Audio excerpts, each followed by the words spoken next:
Peaceful greetings, everyone. Thanks for joining the Countering RWS Book Club as we discuss the United Independent Compensatory Code System concept by Neely Fuller Jr., the revised edition 2016, and the Compensatory Counter-Racist and Codified Word Guide that was published in 2010. You will find these books at producejustice.com.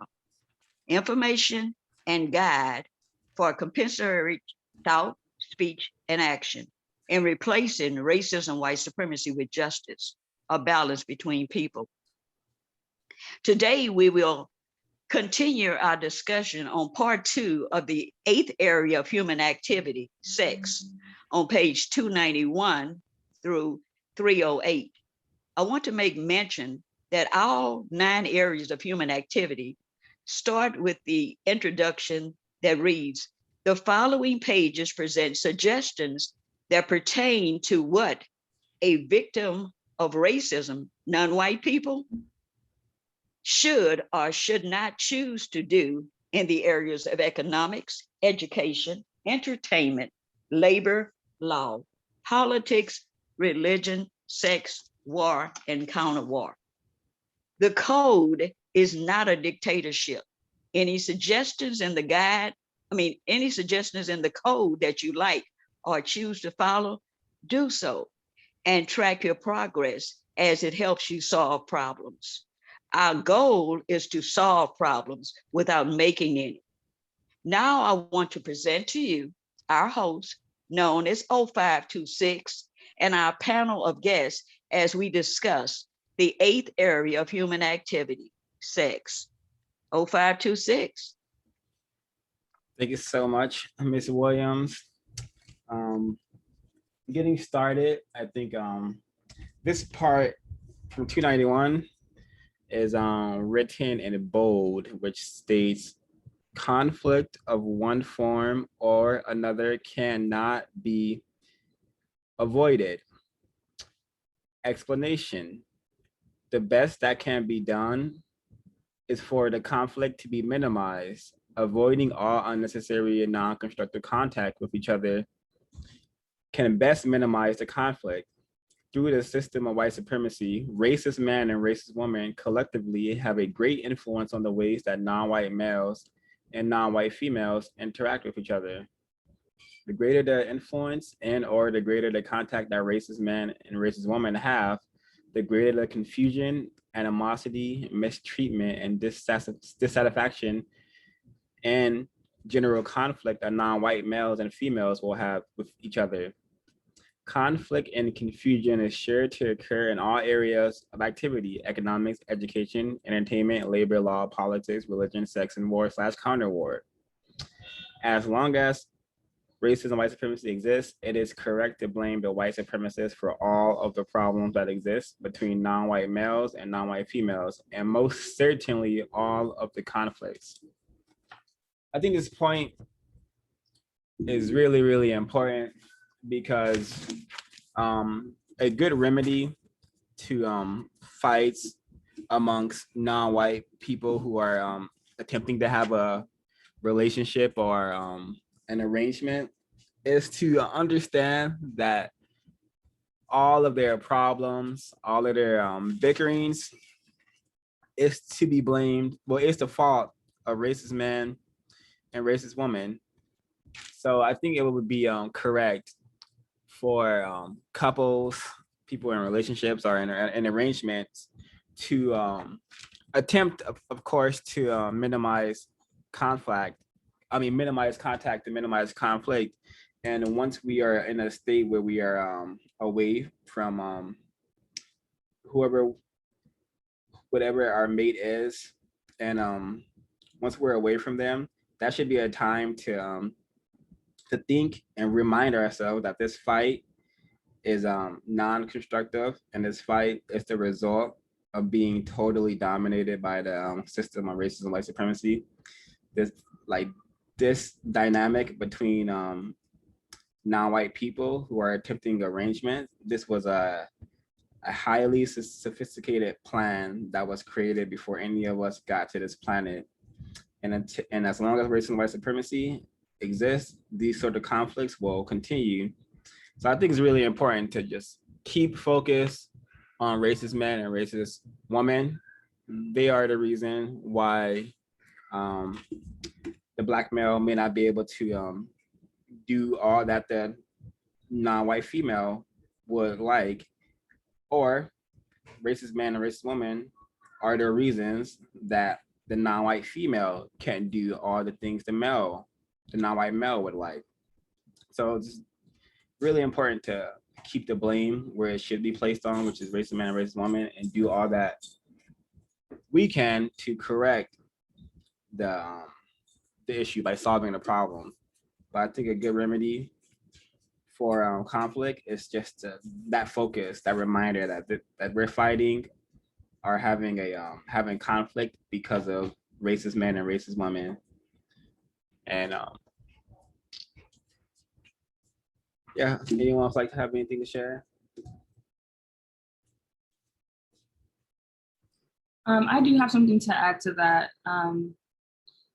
When I was reading on page 291, just about male and female interactions, and I thought about what we always say, like even you just mentioned it, about how, I'm gonna call it like white supremacy, or the systems aren't built for male and female, Black or non-white male and females to be together, specifically Black males, though I think about when I'm thinking about this topic. It could be because I'm a Black woman, but thinking about how they are continuously like separated from the Black woman, excuse me.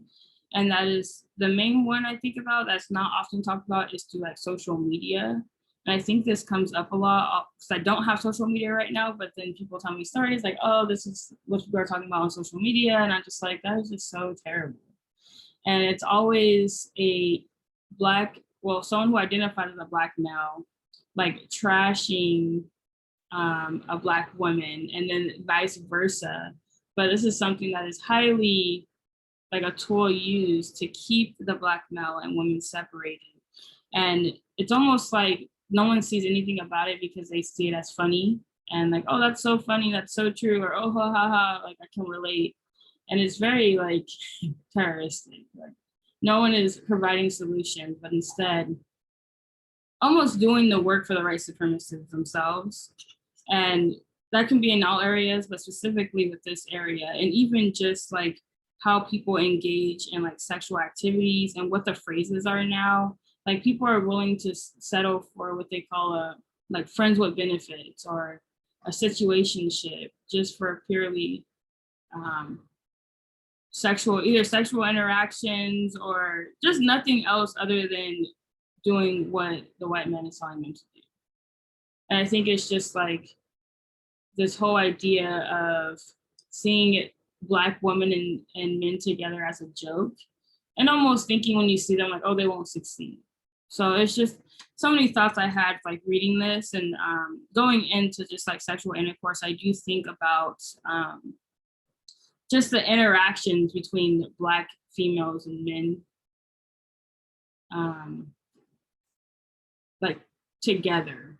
It's almost like there has to be, it stops my train of thought. We're like, oh, okay. Like there has to be some sort of like, oh, we need to like, if you don't have sex with me, like we don't like each other. Or, you know, it's kind of interesting because you have these talks. I don't know how many people have talks about things, but I'm a woman and people always talk to me about these things. And I'm just very curious because that's the woman I guess I like to talk about. It's very interesting. But one person told me once, it was very interesting, but one person told me once that they wouldn't, like it's not a day until they have sex with this person, but it's just purely to say I had sex with this person.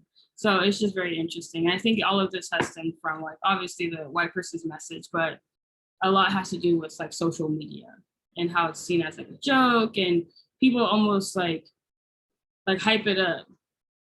And then they go on there and they talk about, oh, let's have a conversation about love. I'm a love influencer now, our relationship influencer. very interesting. Yeah, it's very well said, Miss Nanaya. I also noticed that phenomenon of the Black males and Black females constantly at some sort of in conflict with one another on the social media, and how it was really popular to say things that like all men are trash and stuff like that without any context given to the system of racism and white supremacy. And I suspect it's because racist man and racist woman, they control Black culture, ghetto culture, whatever you want to call it, non-white culture. They dictate and control this culture. So we have Black culture, non-white culture, the reality of literally the males and females. That is our culture being in conflict with one another. It's and ghetto glorification, ghetto culture, Black culture also does this thing where like it allows white supremacy to be maintained and refined with the help of our own brain trashing. And like, for example, and in the area of entertainment, the music that non-whites produce, calling non-white females bitches and hoes, that is a refinement of white supremacy, using the non-white female vagina as something that means weak or useless. Like I'm reminded of a Young Thug song called Pussy, which is just him calling Black males pussy, which is supposed to make them, which in his song means like weak, like you're something weak, and I'm gonna kill you because you're weak and I can. So this sort of behavior is how racism and white supremacy is refined. And it also goes much deeper than that, because white people get their hands on this sort of content and then they use it to practice white supremacy. Like I saw a race soldier playing this rap song on Twitter, and a rap song is just a guy repeating over and over, a Black male repeating over and over that I hate niggas. And it's just ghetto glorification has been trained in non-white people, and until this is corrected, we will continue to have conflict amongst non-white males and non-white females. Yes, Mr. Kwaku, and then Naya, see you have another comment. None of can go, and I'll go after her. Oh, I just wanted to add to what 0526 was mentioning, and one of the things too that when you're talking about this idea to, well, not idea, but this thing that's always said about like even just Black men in general, and how they're like, if you date a Black man, they always ask you like, oh, how was his penis? Was it big? You know, and it's like this almost like sexualizing Black men, but they do it all over the place, and even in just like films, and almost like this whole like Black men is just like good for sexual tools. But it also stems from the idea of back in the day, I'm trying to remember, I can't give you a date right now, when they just like that whole pandemic, I call it pandemic, of just like falsely accused Black men of raping white women. And it still goes on, but it's just like this whole like thing that's just almost in like this never ending cycle, because they see Black men as tools. But I love how in the book, Mr. Fuller provides everyone with this idea of like, let the woman basically say they want it before any action, just to keep the Black men, or even just non-white men in general, from like being accused of false actions. But I wanted to say that it's a sexualization of Black men. Yeah, reducing a whole person to a penis or a vagina is one example of how racist man and racist woman definitely hyper omega sexualize non-white people. Mr. Kwaku? Yes, thank you. Very well said. So this first section, was very informative, and it just got me thinking so much about what could have been. Just following these simple, codified interactions. So starting with the male-female interaction, I think on the top of 292, where he said, forgive me if you already read this, O5, but I won't read the whole thing, but he said when he talks about males, he's talking about males in particular. He says, do not ask any female to engage in sexual intercourse and or sexual play with you. Always wait until she asks you to engage in sexual intercourse and or sexual play with her. Then, scrolling down a little bit, he says, males do not attempt to engage in any act of sexual intercourse unless the non-white female whom you have indicated a desire to engage in sexual intercourse with does all of the following: willfully, deliberately, and voluntarily remove all coverings and all ornaments and adornments from her body and presents herself completely naked within your complete, open, and easy view. And while completely naked, she willfully, deliberately, and voluntarily approaches you and touches her body to yours. So, reading this, I was just thinking about, this whole Me Too movement, how this entire, what is like the modern day lynching for Black men, non-white men, could have all been avoided. And it gets me thinking about towards like when I was younger, and even in college, really, high school, college, how it was almost like a competition to go and seek out women and get them to try to have sex with you. A lot of times it's the male person initiating the contact and initiating the sex, asking, and a whole slew of consequences and issues just arise from that problem. These like how the way Neely Fuller's laying it out, he really is like exposing all the issues that we have when it involves sexual intercourse and or sexual play. On 293, when he says, when a person mentions an intention to engage in sexual intercourse and or sexual play with you, ask the following questions. And instantly, the first one, I was almost floored, because I don't, it's like, it's something so obvious, but something that's often not brought to attention. It says, do you truly want to engage in sexual intercourse and or sexual play with me? Or do you want to know that you can if you want to? And this one kind of hit me hard. I being a victim of racism, but also oftentimes the non-white female, kind of keeping, it just kind of goes back to how in tatters our relationships are, right?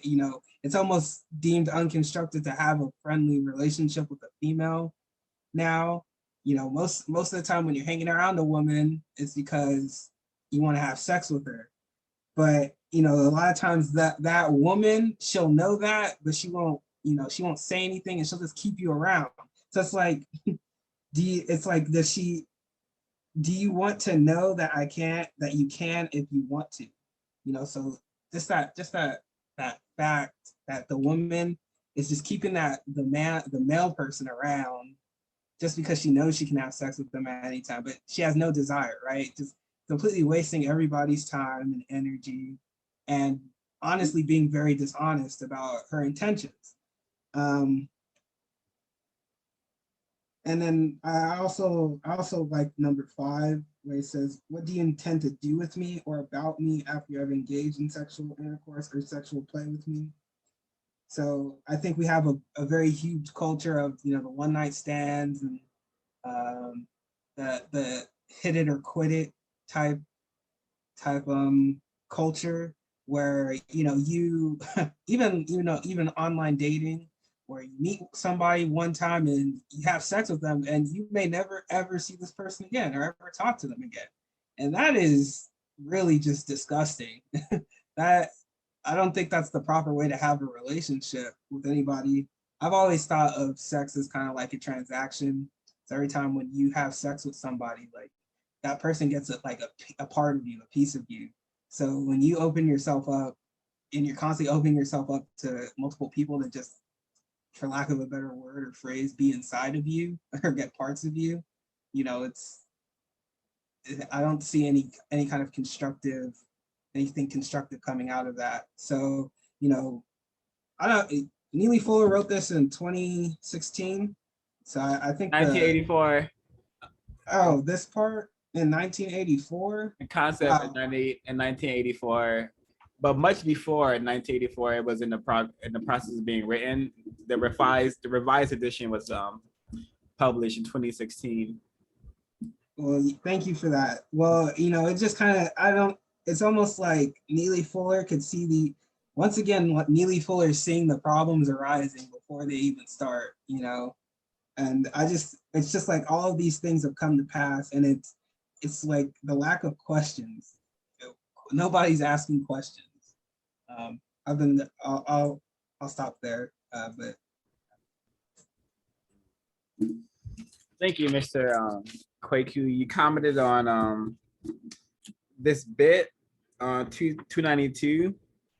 I wish you had read all of it so I could give it more context. So I'm gonna read it. Yeah, I shall. So on 292, and this should be really, really simple for people to understand, but racist men and racist women have trained us to be such monsters and monstrosities that concepts like this totally go out of the window. I hate to use metaphor, but I'm just gonna read it and comment. So it says, males, I'm gonna read the entire page, by the way, so it's gonna be a lot of reading. Males, do not ask any female to engage in sexual intercourse or sexual play with you. Always wait until she asks you to engage in sexual intercourse or sexual play with her. Explanation. 1, as long as white supremacy racism exists, no person, white or non-white, is correctly qualified to ask for or to engage in any act of sexual intercourse or sexual play with any non-white female. 2, according to compensatory counter-racist logic, it is best and correct for non-white females to have complete control over their sexual activities. 3, since racist men and racist women, white supremacists collectively, are involved in causing non-white females to be subject to the system of white supremacy, and since non-white males are guilty of allowing both themselves and non-white females to be subject to racist men and racist women, no people in the known universe are correctly qualified to receive the sexual favors from any non-white female. It is therefore correct that non-white females make both their first and final decision to choose which persons, only non-white, they will or will not engage in sexual intercourse or sexual play with. This helps to eliminate all misunderstandings and all conflicts in regards to confusion about wanted and unwanted sexual intercourse or sexual play. Males, do not attempt to engage in any act of sexual intercourse unless the non-white female with whom you have indicated a desire to engage in sexual intercourse with does all of the following willfully, deliberately, and voluntarily. Remove all coverings and ornaments and adornments from her body and presents herself completely naked within your complete, open, and easy view. And while completely naked, she willfully, deliberately, and voluntarily approaches you and touches her body to yours. Note, the aforementioned codified procedure for probable sexual interaction should help to minimize actions that may be regarded as unwanted sexual contact, rape, sexual assault, etc. So this would save a lot of males and non-white people in general a lot of time and energy. And I think this is a really codified procedure. I think if we were correct thinking people, we would understand that females, women have they control access to sex. I believe that is what the nature, the universe has intended. But racist man and racist woman, they a long time ago started this thing called domination. And domination is using your time and energy to dominate a person through rape, through torture. And white people have trained everyone on the planet to participate in their behaviors. So they have trained the entire planet to be rapists, and they have trained the entire planet to manipulate each other. So we manipulate each other to having sex with us. We bamboozle one another to have sex with us, and kind of sometimes even beg for females to have sex with us, which is all totally incorrect. But that's because we have been trained to be this way. So sex is always the female's choice. They control access to that.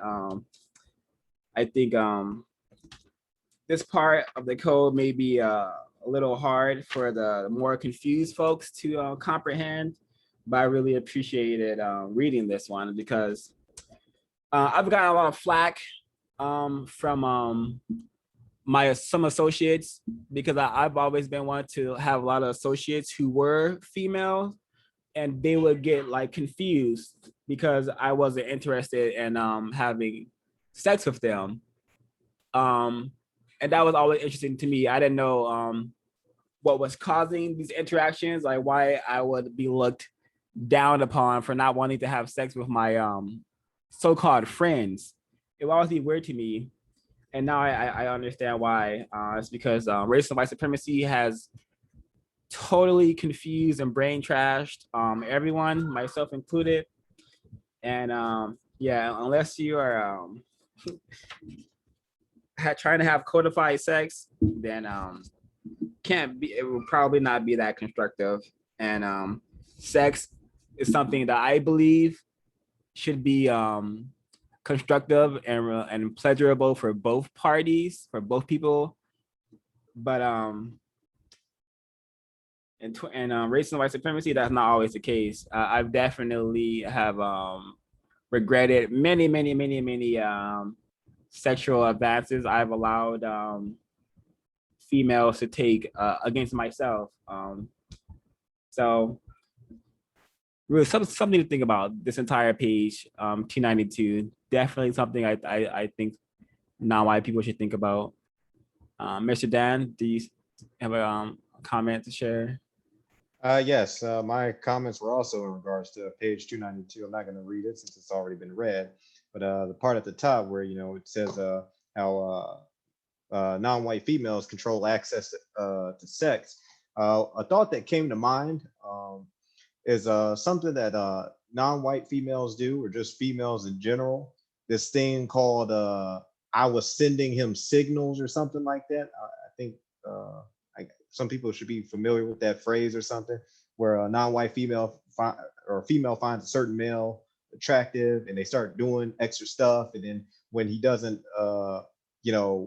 attempt to hit on her or something like that, she's like, I don't get it. I was sending him signals. And especially in regards to like things Clayton was saying and the whole, the Me Too movement and the system of white supremacy.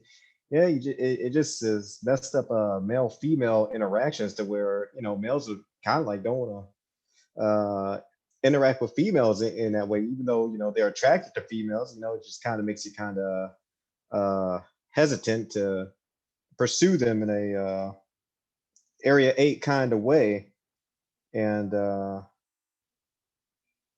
yeah, that's what I had in regards to page 292. Like, I don't know if confused non-white females will understand that point. Like, hey, they control access to whether sex happens or not the male. But yeah, that whole sending signals thing, that's not constructive. That's all I have for right now.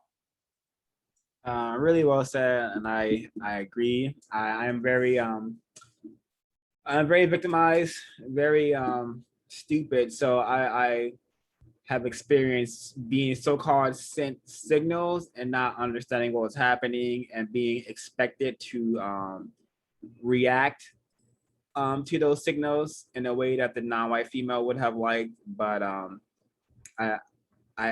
words are what we should use to communicate, not signals are like subliminals, to say the least. Thank you for that, Mr. Dan.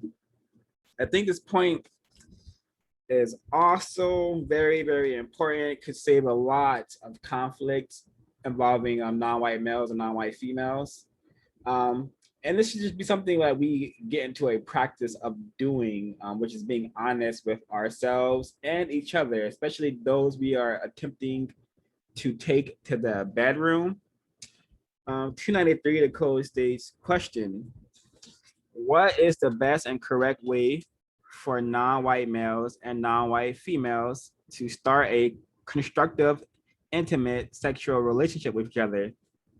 Answer, reveal everything about each other before the first act of a sexual intercourse or sexual play with each other, including revealing everything each has ever done, tried to do, or thought about doing in regards to each area of activity, including economics, education, entertainment, labor law, politics, religion, sex, and war. And I remember a common occurrence in my previous arrangements is it's the non-white female would have very, very little to talk about, and I would be the one so-called carrying the conversation, like, and it got so bad that I would literally like write down questions to ask the non-white female. And I really, really wish I had encountered the code book many, many years ago to save myself a lot of time and energy. But people in arrangements and relationships, it's very common for them to be like, oh, we don't have anything to talk about. If you approach the relationship with this codified mindset, and there would be a lot to talk about, so much to talk about. And not only will it won't just be non-constructive conversation, but it will actually be a conversation that they can use to, I don't know, maybe create a constructive relationship, because far too many non-white males and females are in relationships that it's just constant conflict, constant bickering, constant fighting. And that is not any sort of arrangement that we should be in at all, especially if we don't have any means of minimizing the conflict or understanding why the conflict keeps occurring, which is because of the system of racism and white supremacy. Really like this part of the code. Wish I had encountered it much sooner, but can always use it now. I don't know who raised their hand first, so we'll go Miss D, and then Mr. Kwaku, and then Miss Williams. Hello, can I be heard? Yes, ma'am. Hi, everyone. Thank you for allowing me on the platform. Going back to page 292, it makes me think about like how we're not honest with each other. I'm not saying everybody here. I'm just, okay, I'll just speak for myself. How we're not honest with each other, what our true intentions are, what we want. And what I like about the code is that they have so many questions, things that we could use and pull the truth out, or get us really talking and thinking, especially thinking, even if you don't have an answer. And it's weird, like how I was raised. I'll speak for myself. How I was raised, that you're not supposed to be so forward. You're not supposed to reveal so much.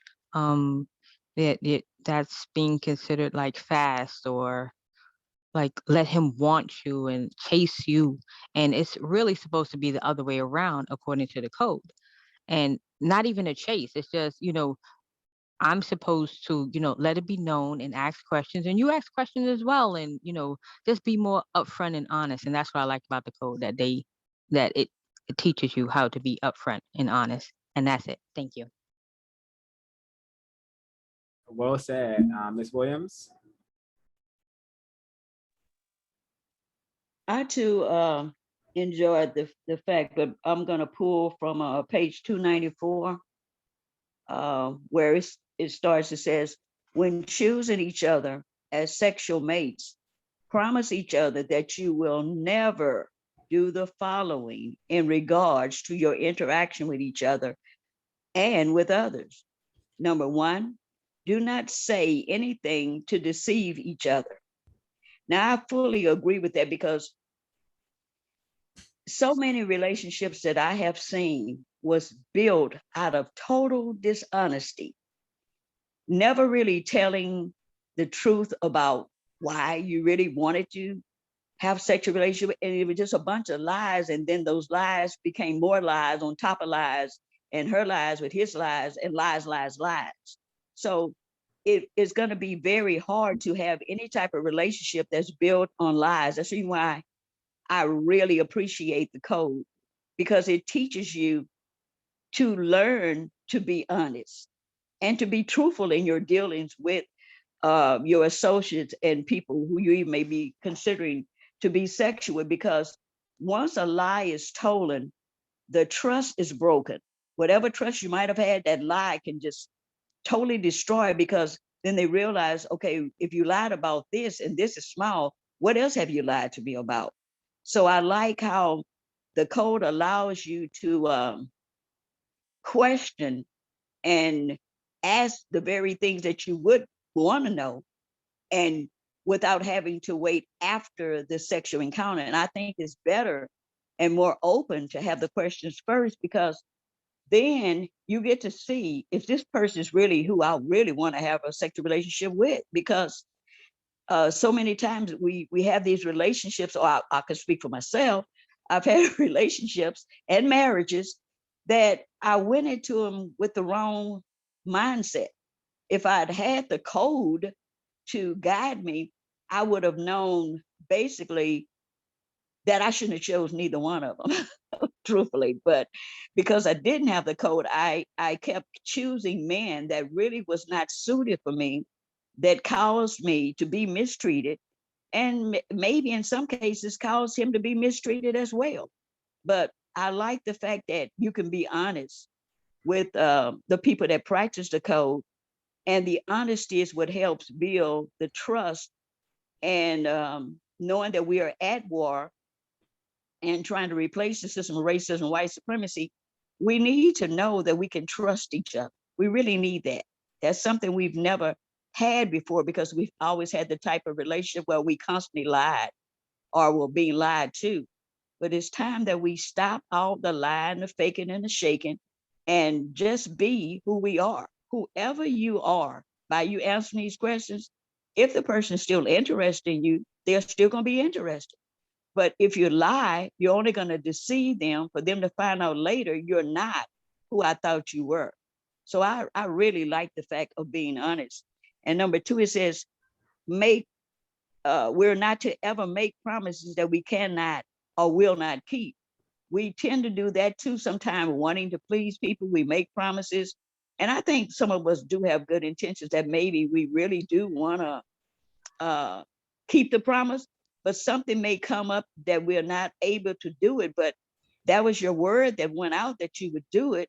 So at least if you can't keep the promise, make sure that the person understand it was your intention to keep it, but this may have happened. But it makes you to be even more cautious to, when you get ready to make promises, to think about it before you do it, because it's a possibility you may not be able to fulfill it. So it's better to say, if I'm able to do that. I think that's a better word to use, instead of saying I promise and then find out later you're not able to keep that. So I found this section very interesting, and I've learned so much, and it's given me a new mindset about how to interact. I mean, when we dealt with politics, that helped me a lot dealing with people relations, but when you put the politics, the people relations with the sex, it helps you to better define what you really want in a relationship with a counter racist, because that's the most important thing, is being able to continue to fight in the battle to replace racism, white supremacy with justice, but doing it with a mate or a partner of a person that you can trust, that knows you, they have your back to the best that they can, and you have their back to the best that you can, because we are still in the system of racism, white supremacy, and it's going to be difficult to have each other's back 100% of the time. I mean, Very, very well said. Thank you, Ms. Williams. Yeah, I called like these 13 points. I call this like the do's and don'ts of relationships / arrangements. I think number 12 and 13, and I think these are really important as well, which number 12 says, receive more than you give to each other. Number 13, name call, curse, be discourteous, or commit violence against the other. These 2 points, well, all of these points can do wonders in minimizing and reducing conflict. Yeah, and I just reading this section, I just get the flashbacks of all the incorrect arrangements I've seen involving Black people and other non-white people. I'm like, damn, these people just had a code, or just had any kind of awareness that treating your mate in that manner is not correct, and it's not gonna produce anything of constructive value. Reminds me, and I'm reminded, point number 5 of the do's and don'ts of arrangements / relationships. Produce offspring except by a guaranteed agreement with one another in advance to make provisions for all of the needs of that offspring. And I'm sure we're aware that the majority of non-white people do not do this at all. Black child parents, the ISIS papers. Really, really, really tragic, to say the least. Sex should be seen as something that is very, very serious, and something that we should not rush into. But the system of white supremacy has trained us to see sex as just like, what do we do that is careless? We see sex as something not that meaningful. You know, we could go out and have sex like it's, I don't know, like it's putting on a pair of shoes. You know, we don't think too much about it. We do it and we keep it pushing, not understanding how powerful sex is in the system of racism and white supremacy.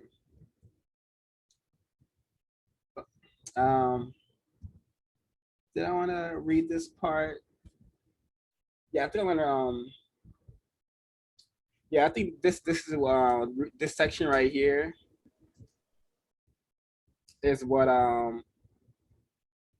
reminded me how we have literally created made sex a joke. We don't see it as something serious, something that we see it as something throwaway.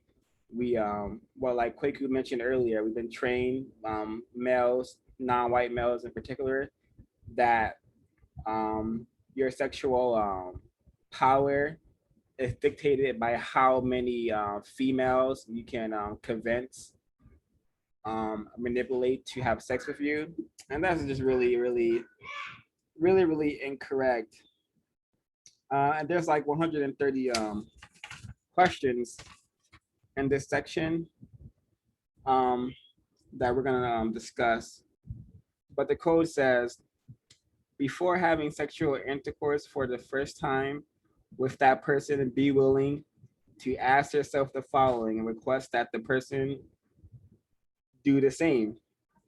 Without naming the names of others, am I willing to tell this person all of the details of every act of sexual intercourse and or anti-sexual, so-called homosexual intercourse that I have ever had?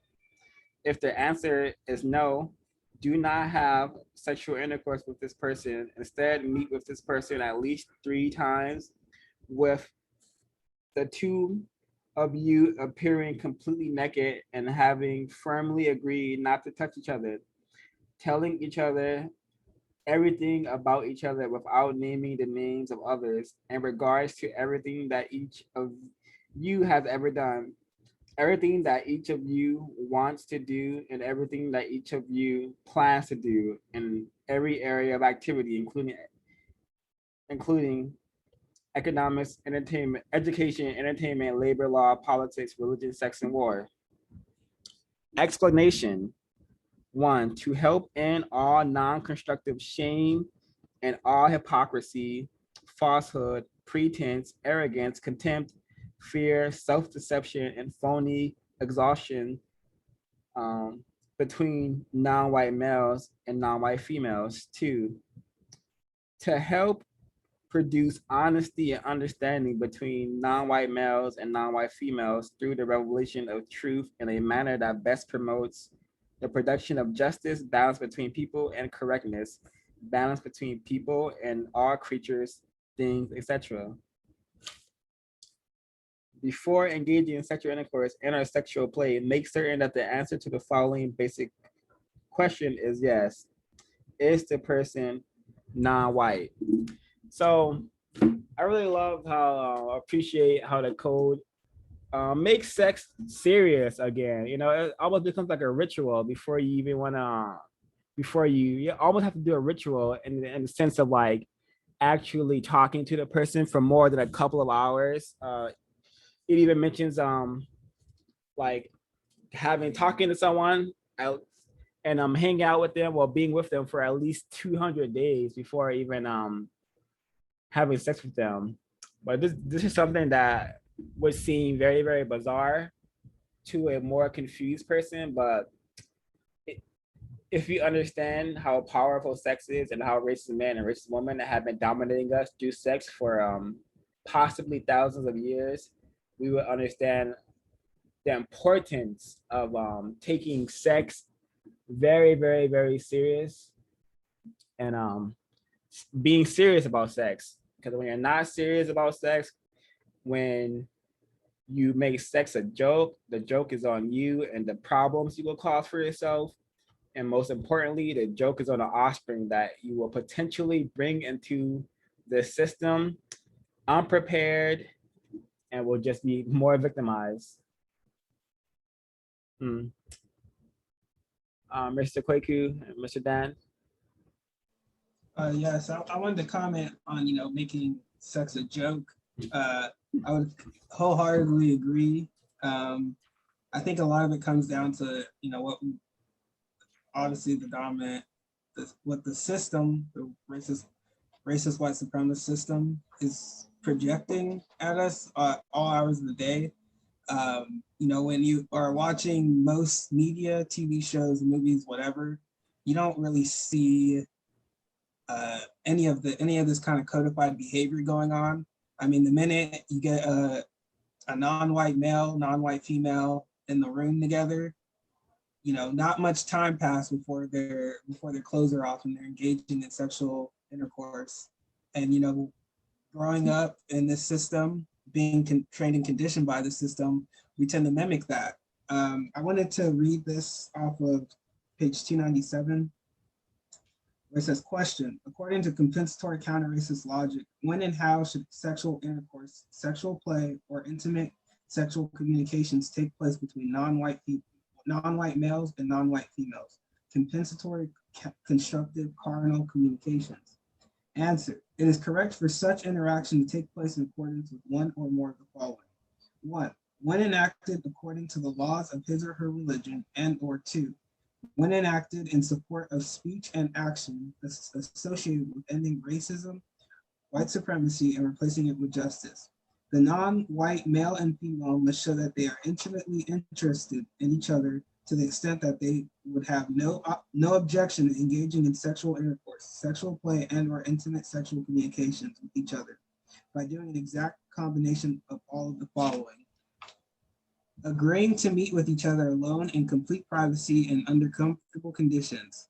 During the meeting, both agree to present themselves to each other completely naked, all parts of each other's bodies completely uncovered, not touching each other's bodies at any time during the meeting, and not making any comments about each other's bodies or each other's nakedness, not engaging in any act of sexual intercourse and or sexual play with each other until both persons have met in the aforementioned manner for a period of not less than 200 days. So I wanted to bring attention to that last point in particular, because I read that and that was another thing that almost floored me. I really had to sit there and I had to read it again. He said not less than 200 days. That's over 6 months. I can't imagine being with with another female in the room, a female person, being completely naked in the room and not, engaging in sexual intercourse for over 6 months. And that just is a huge testament to the brain trashing and the training and conditioning of the system of racism, white supremacy. I just couldn't wrap my head around it, but when he puts it forward, it's like these kinds of things are necessary. That's how you take such things as sexual intercourse seriously. It's not something that should be done at all hours of the day without thinking it through, without being constructive about it. So that was something that it's very serious, and like Miss B said, it shows discipline. And I think that's what us as non-white people are definitely lacking, is discipline in a lot of the areas of human activity. So that's it for me. Very well said, sir. Mr. Dan? Okay. Yeah, in regards to like that 200-day thing, yeah, that definitely is discipline. But one thing that comes to mind is sometimes in these arrangements or relationships, sometimes there's confusion between the male and female on if they're like an exclusive thing, like if they're not seeing anyone else, or if they can see anyone else. And there were some points in the revised expanded edition and the 1984 edition I wanted to bring up. Is on page 294, one of the bullet points. It was number 8. It says, oppose one another choosing to engage in sexual intercourse and or sexual play with other non-white persons. And then on page 295, there's also the numbered parts again. Number 9, it says, I insist on choosing your companions or associates. Then number 10, I insist on you not choosing my companions or associates. And then number 12, it says, I insist that you not engage in sexual intercourse and or sexual play with anyone else but me. And if you're going to be with someone for like 200 days, 6 months, like there should be like some sort of understanding that y'all are like exclusive. Because I mean, I don't know how many people you're going to be looking at naked in the bedroom, but on page 197 of the 1984 edition, I didn't see this in the revised expanded edition. It says, give most sexual attention and all sexual allegiance only to those victims of racism, non-white persons of opposite complementary sex, who to the best of their ability seek at all times to speak and act to resist and or eliminate racism, white supremacy. Reason, explanation. As long as racism, white supremacy exists, all sexual activity and all sexual allegiance should be between persons who try to spend most of the time resisting and or trying to eliminate racism. I really like that this point in the 1984 edition. I didn't see it, but maybe we'll have to try and keep an eye out and see if it pops up in the revised expanded edition. The concept of sexual allegiance to another victim that's at least attempting to do something about this system, because when you come into the code and whatnot, you're going to find that you're not going to have too many associates, let alone maybe possibly of the opposite sex to interact with. And especially with the code, see tons of like non-white females, they're cute, but they're so brain trash. I don't want to pursue anything with them other than, possibly provide information. But I definitely like the whole sexual allegiance concept from the 1984 edition. Yeah, something like that was mentioned earlier in this area where states like the non-white female should attempt to only have sex with non-white males who are attempting to replace white supremacy, racism with a system of justice. It is definitely touched on, and maybe it will be touched on further in this area. But I see Miss Ash, and then Miss Williams, and then Mr. Kwaku again. Hi everyone, I'm asking a question on behalf of Kwaku Jamal because he's not available right now. So on page 292, it says, do not ask any female to engage in sexual intercourse and or sexual play with you. Always wait until she asks you to engage in sexual intercourse and or sexual play with her. And he wanted to say that because our society generally shows men as the people who have to initiate these types of interactions. So he was wondering what other people's thoughts on how to engage in sexual play with a woman without, or I guess under those circumstances, like what are your guys' experiences with that? I hope my question makes sense. If not, I'll be glad to clarify. One of the things too, like after reading this section, is one that we've been talking about, is to be straightforward and just say what you want, and tell the woman who you want to have sexual intercourse with or is trying to have sexual intercourse with you, is ask questions such as like, what are your intentions? Do you want to have sexual intercourse? What does this come with? Things like that. And then also letting them know, like, well, I'm not going to make a move, right? But I think it's just like being able to communicate these things and really ask questions.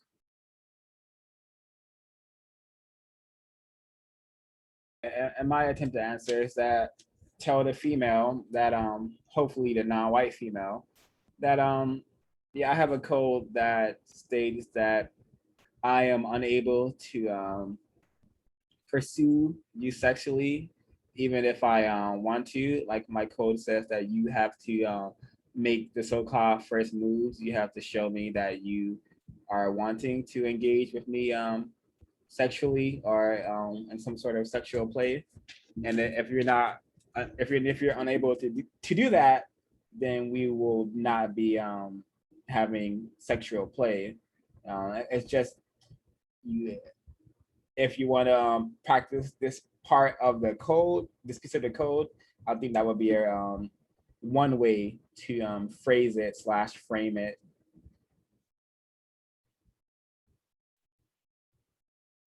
Do you feel like because we have to function around other people who may not know, I agree with what you were saying, 05. I was just wondering, based on the ideas of men having so-called game or being able to attract women, how do you think that, what is it? Like, how do you think that women will respond to that? Do you think that it would make, I guess not women, but non-white females, do you think that it would make the non-white female feel like you're weak as a male?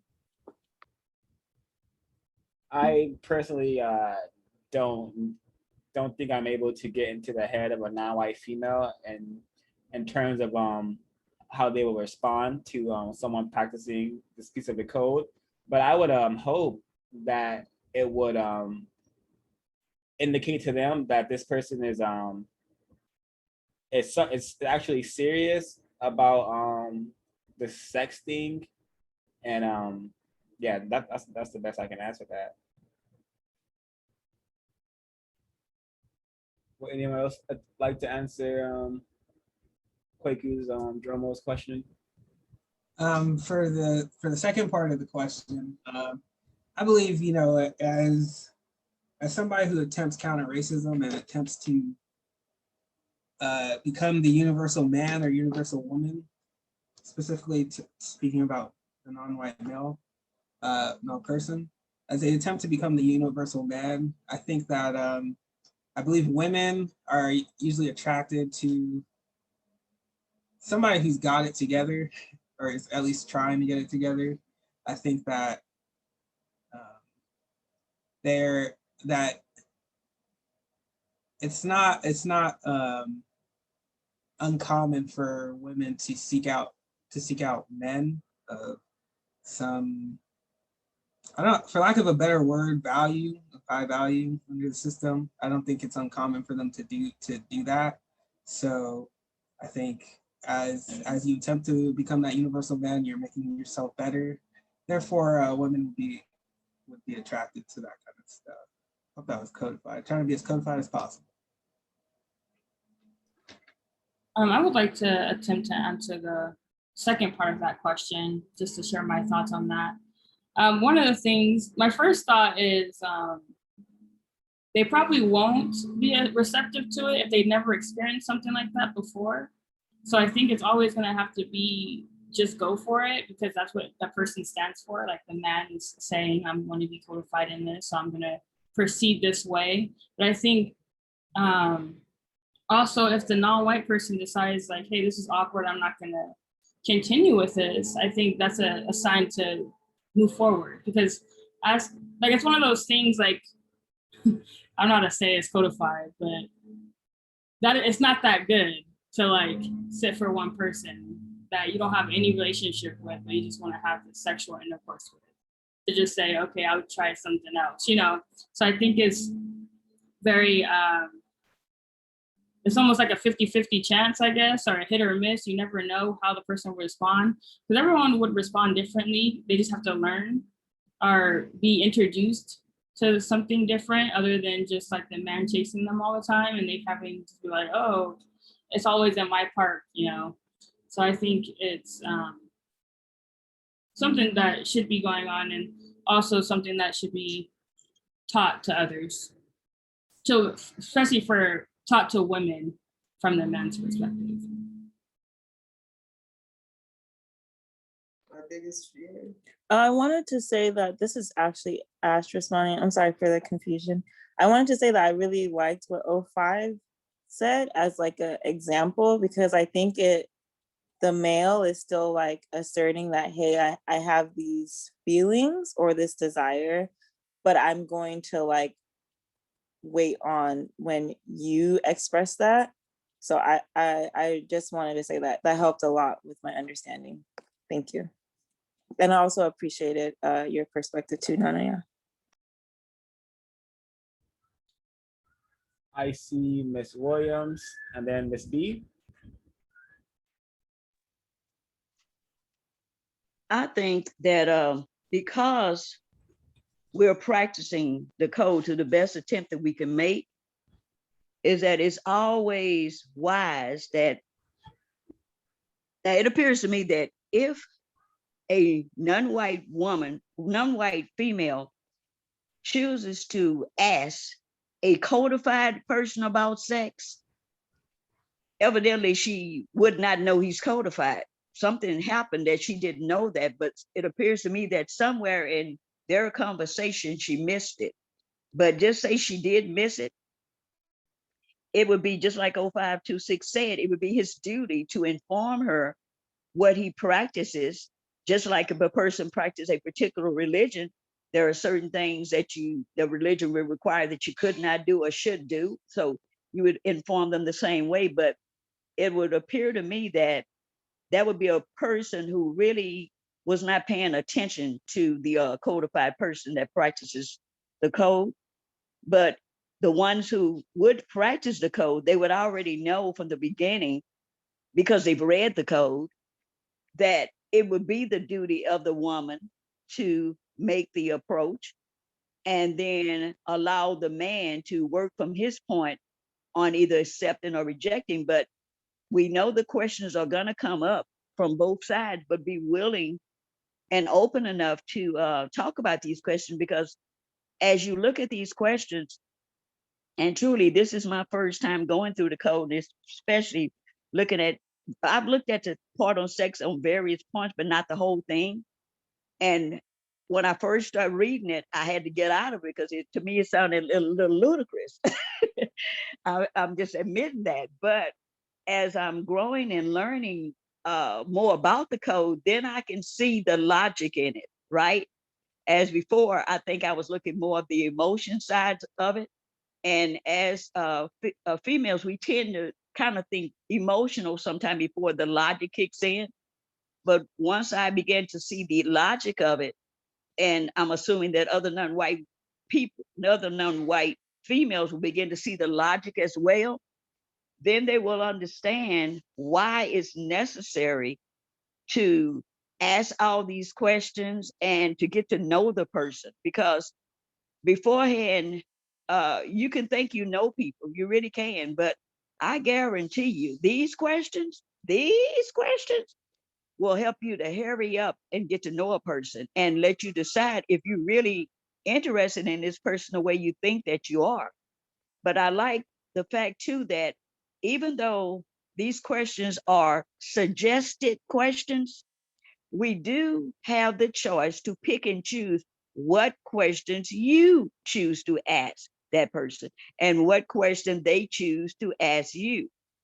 But as far as I'm understanding is that the requirement is that whatever question they ask you, you should be able to ask them. But if there are questions that they choose not to answer, they need to make that plain from the beginning. Go, okay, question 7, 9, and 15, don't ask me. And I'm not, and I will not respond, and I'm not going to ask you that. Okay, that helps the person kind of identify to go look at 7, 5, and whatever the other number was, and say, oh, okay, well now, well, we might need to stop talking now because those are very important questions to me, and I definitely would need you to answer those, right? But it's all about communication. How open are you into communicating with this person that you want to get to know you better is by answering these questions. Now, I can say that for some people, this is going to be difficult. Just like the part where it says presenting yourself naked. Now, I don't have a problem with the fact presenting yourself naked as you're approaching the person that you want to be sexual with. But for me, I mean, after reading, I I wouldn't do the nudeness answering questions. I personally wouldn't. I can't say what no other woman would do, another female would do. I'm just saying for me. And I would not even appreciate seeing a man nude in front of me answering questions. I mean, that's just me. I mean, I could be weird and everything, but I do think there are other women who may feel the same way. But you have to be open enough to realize I can pick and I can choose what questions I want to ask him. He can pick and choose what questions he wants to ask me. I can choose to answer or I can choose to refuse to answer. But either way, the questions will get answered and you will be able to decide if this person is worth my time or should I just move along to someone else who's qualified that might meet my needs better. I'm mute. Very, very well said. Thank you, Ms. Williams. Does anyone have any more comments, notes to share before we get into the questions portion of this segment? All right. Yes, Miss Ash.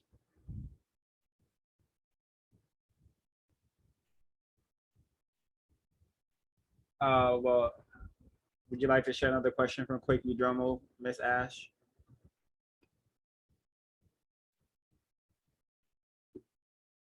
Sorry about that. I realized that my question is related to the questions, so it's fine. I can just wait until we get to that part.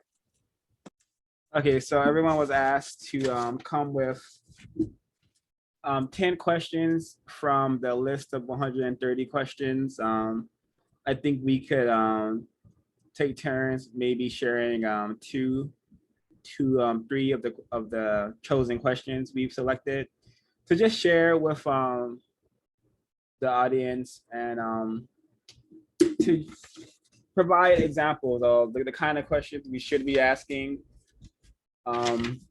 our chosen mates before we go to the bedroom. I'm gonna start with my first three. This is from page 298. I think every question listed is very important. So this question from the list of 130 questions is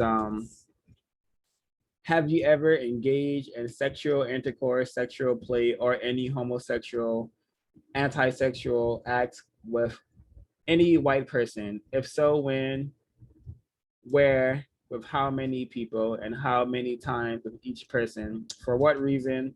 What were the names of the person? Were any of these people married? If so, which ones? Did any of them engage in oral or anal sexual activity with you, or you with any of them? If so, which ones? When, where, how many times with each? Where are these persons now? I'm not gonna comment on all the questions I read, but I think this question is really important because sex with white people can really damage a person greatly. So it should be important for non-white people to know if they're the person they're attempting to have an arrangement with has engaged with white people sexually. Another question for number 2 is have you ever been sexually abused, sexually assaulted, sexually molested, raped, mutilated, etc.? If so, when, where, how many times, and by whom? If by a white person, what was his or her name? And do you know where he or she is now? Also important to understand the trauma that certain people may have due to being violated in such ways. So I think this question is also important. And the last one I'm going to share before handing it over to Miss B is question number 19. What do you enjoy doing most? Can you name 20 things in order of importance to you? And I suspect due to the brain trashing, this will be a really hard question to answer for some non-white people because we have been so retarded that most of our hobbies are not that constructive, and they kind of maybe involve just looking at various screens or just not doing that much, to say the least. So I think it's a really important question that will allow anyone asked to think, which is really important. Ms. B, would you like to share? Hello, can I be heard? Yes, ma'am. Yes, I think that all the questions are important. But number 12, what is the greatest number of people that you have engaged in sexual intercourse with in the same day/night? I think that we ask this question, but sometimes way later. Like once we get comfortable with the person, then we might ask this question. I've been asked this question. I've asked people this question, but it's never like the first day. It's not before sex. Um, and and also non-white females, I don't know about everybody else, but non-white females, we're taught to lie about this number or not be honest about this number because, oh, it might be high and, oh, you might be considered or viewed as a hoe or someone of that nature or whatever. And men, they are encouraged to either embellish that number or to sleep with as many females as possible. So that's an interesting question. That's a good question to ask before hitting the bedroom. And 13, have you ever engaged in sexual intercourse or sexual play with someone of close kin to yourself? If so, when? If so, where? And how many times? This 13 is a very good question because you'd be amazed. Some people that have had sexual play with their relatives, like a cousin, like a first cousin or something like that. And this question reveals that, if they're honest, obviously. And I think that's something to know. I think all the questions are great. And at 15, at what age were you when you first engaged in sexual intercourse? And what was the age of the person that you engaged in sexual intercourse with? This question, you will find out whether that person is into sex play with like children or someone younger than them or whatever. So I think that's a very revealing question.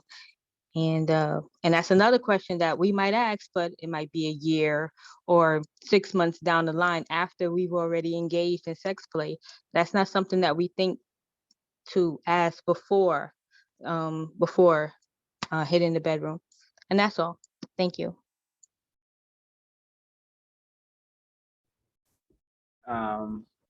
Miss Ash, and then Miss Nanaya. Thank you so much, Miss B, for sharing.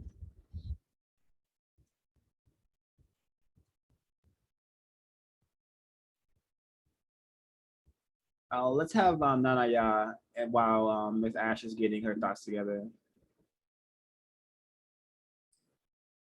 Alrighty. So just like everyone else, all these questions are just like brilliant, you know.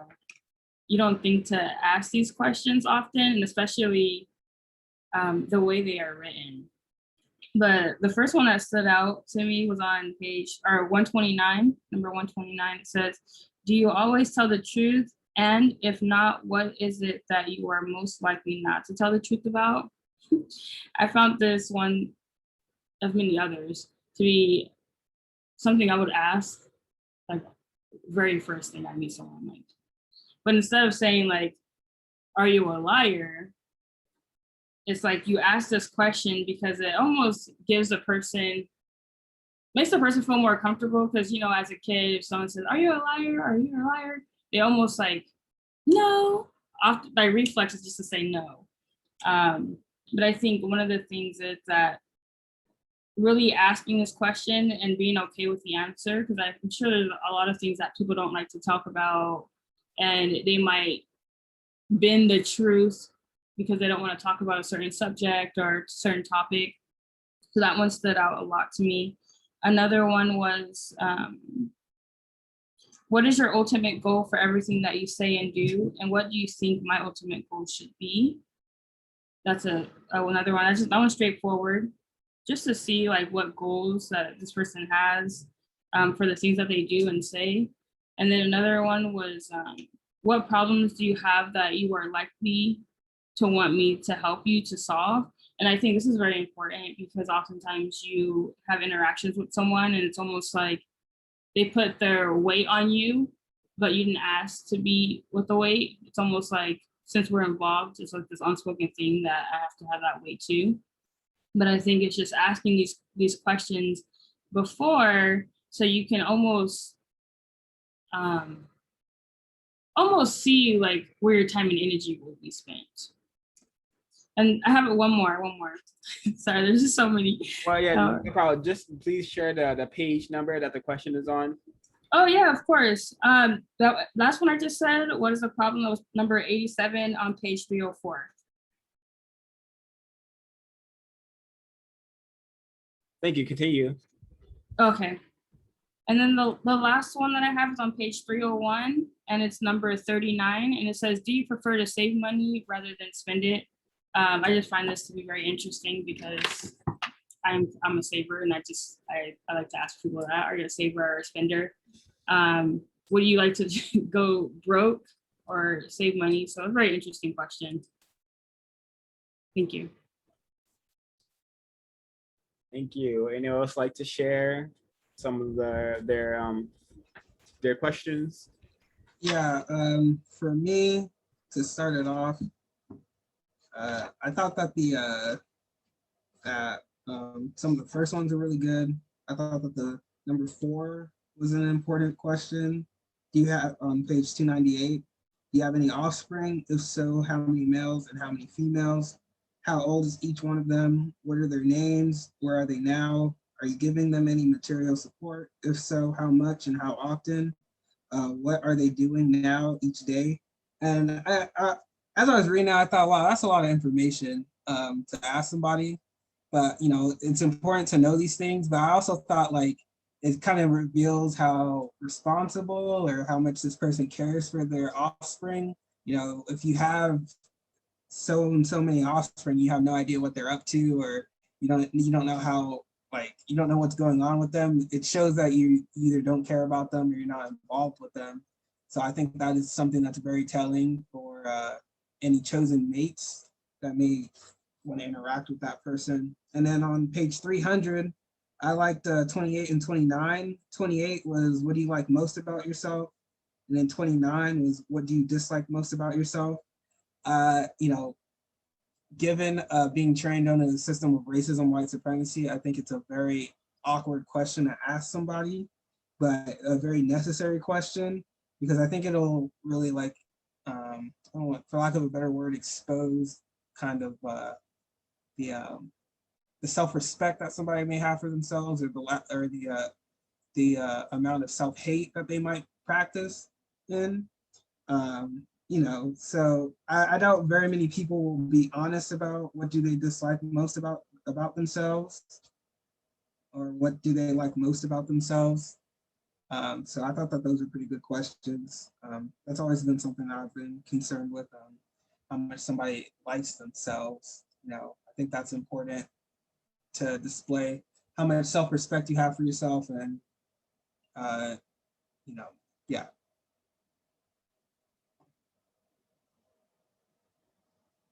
That's it for me for right now. Oh, I have a question I'd like to add. Page 300, number 33. Does any person possess pictures or images of you naked, or of you engaging in acts of sexual intercourse, sexual play, and or homosexual, anti-sexual activities? If so, when were those pictures and or images produced, and why? I think that's a very important question, especially considering all the technology we have access to now, and social media. At least if your mate knows about it, in case your stuff gets leaked, well, they already know about it. So it's no surprise to them because you were honest.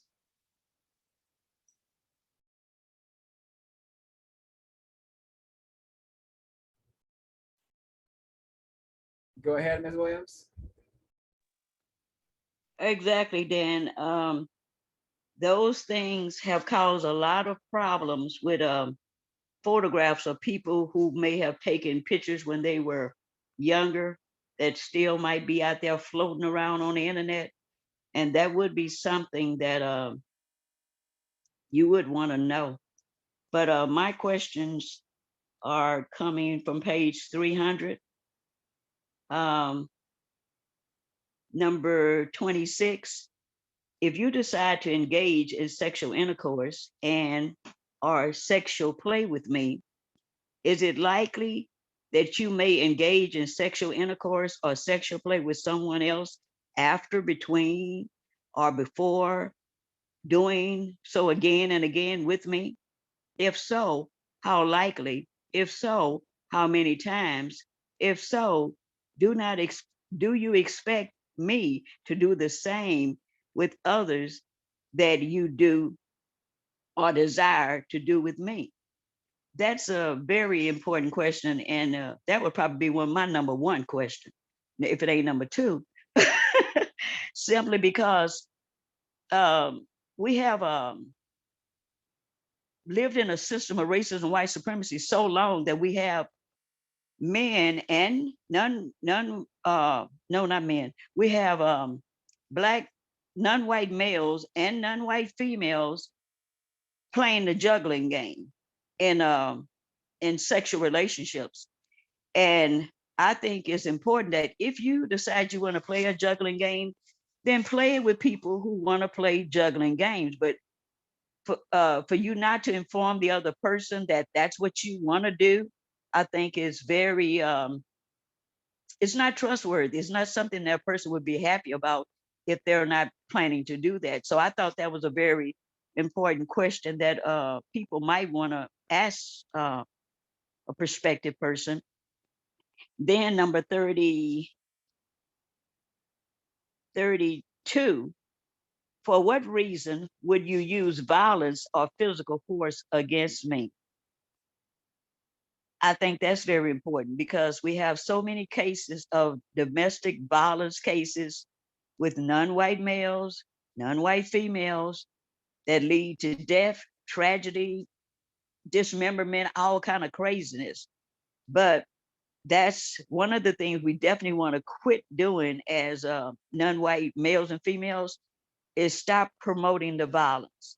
We've been traumatized, been abused by the system of racism, white supremacy, and the racist man and the racist woman, that we should stop seeking to abuse each other. This is time that we should be seeking our relationships, that we no longer want to do harm to each other. We only want to help, assist them in helping to replace the system of racism, white supremacy with justice.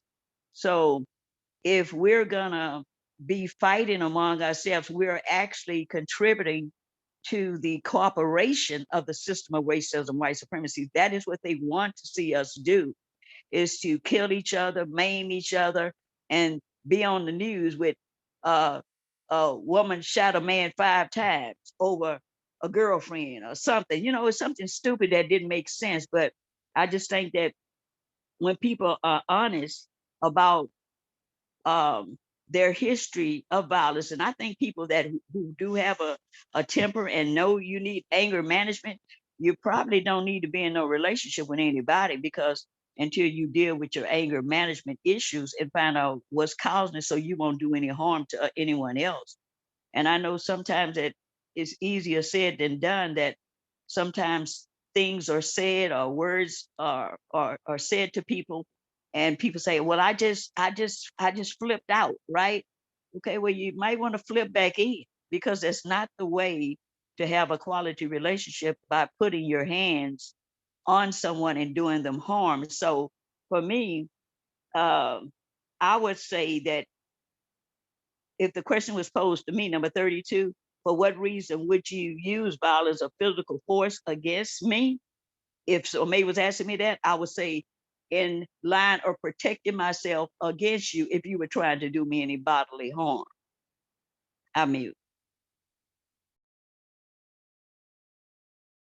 Very well said, Ms. Williams. I also had some of those on my list to share. All of these questions, like what Miss B said in the chat, all of these questions will can relieve so much stress and future possible issues that could arise in our arrangements or relationships, whatever we want to call us attempting to be with the opposite sex. I'm gonna read some more. Number 30 from page 300. Do you expect me to help you buy the things that you want? Really simple question, but can definitely give you some insight on is this male or female possibly materialistic, or are they possibly relying on me to buy them and contribute to their nonsensical buying habits and spending habits? On another question, number 64 on page 302. What have you ever done and what are you doing now with the intention of helping to replace the system of white supremacy, racism with the system of justice, balance between people? I wish I had been asked this question, because it would have allowed me to ask, what is the system of racism and white supremacy, and maybe I could have been educated on what that is. And also a good opportunity for those of us attempting to have relationships or arrangements, that this could be a good avenue of maybe teaching someone about the system of racism and white supremacy, because it could be very possible that they won't understand or even know that we're in a system of white supremacy racism. So this could be a good segue into talking about the race problem, which is always necessary and always constructive. The final one before I hand it over to you, Kwaku, Dromo, is number 72 from 303. Number 72. What are the 3 things that you want most from me? Very, very important to understand people's expectations from you, especially your chosen mate. As always, if you know what that person wants from you, perhaps you can give it to them in a constructive manner, or perhaps you can understand and communicate to them that, yeah, I won't be able to give you this for so and so reason. So yeah, all of these questions are pretty significant. Definitely a good manual to have. Before the book club started this book, I remember seeing on Instagram, Black female, she was asking for like questions to ask a male in her life, and I just sent her the picture of all of these questions, and I hope that was able to just help her have some constructive conversation. Mr. Dromo, would you like to share? Yeah, I had a somewhat of a question about one of the questions. From page 302, number 63. Have you ever been involved in the abortion of an offspring? If so, when, where, how, why, under what circumstance, how many times? Were any white persons involved? If so, how many? If so, were they? How were they involved, and where are they now? I thought this question was very interesting given the current climate of society. I think with Planned Parenthood being a very confusing matter, I was just wondering what some of the other individuals in the meeting thought about this. Personally, I don't know what I would really do with this kind of information. I don't know if it if I wouldn't care, or if it might sway my decision a little bit. So I just wanted to know what everybody else kind of thought about that. Sorry, can you what page and what number was the question? 302, number 63. Thank you. I also will say, while I have you guys here, while I'm on the mic, 62 is also a very crazy but necessary question, I feel like. Scrap sex is on the rave now, so I guess I can go ahead and read 62. Have you ever participated in an orgy? If so, when, where, and why? If so, with how many people? Under what circumstance? Were any white people involved? If so, how many white people were involved? With who? If so, what did you do? If so, what did they do? Who were these white people, and where are they now? So yeah, 62 and 63 are some very interesting questions, different feelings for both of them, but mainly I just wanted to know what everybody's thoughts were on 63. And feel free to answer 62 if you want. I'd like to give my thoughts. So this kind of takes me back to the beginning of the chapter and kind of being in where, Neely Fuller was talking about how non-white males especially don't really have any place. Nobody can really criticize the non-white female for anything she does regarding sex. So it kind of gets me. It kind of gets me thinking, like,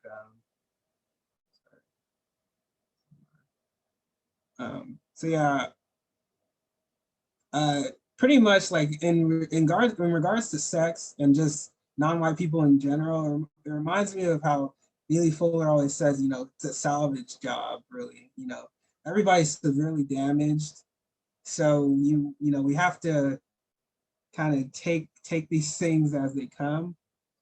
I can't really, criticize.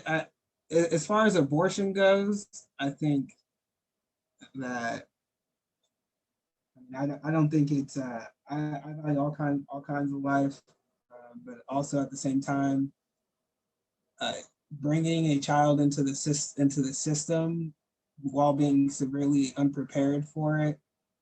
I don't know. It may seem logical to do something like that. Um, that's just my take on 63, and then 62 is just very.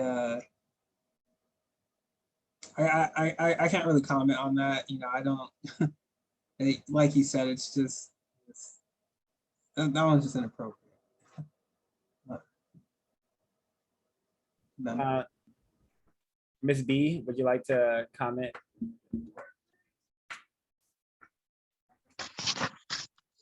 Hello. As far as 63, if I was a non-white black male and I asked a female this question and she said yes, then I would have to think to myself, oh, okay, so since you've done that before, maybe it's possibly, she might do that with my child if we were to have a child or if she was to become pregnant. So that's why 63, I think, is a really good question.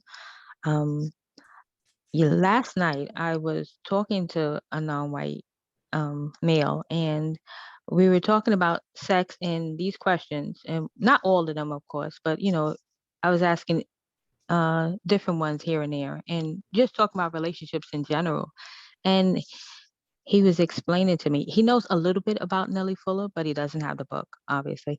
So he was explaining to me how, these questions kind of don't make sense because the person could lie, and you'll never know until after the lie is revealed, or you'll miss the red flags, and that how non-white females are good at hiding red flags. And I just thought that was ridiculous. And yeah, so I just want to say that real quick.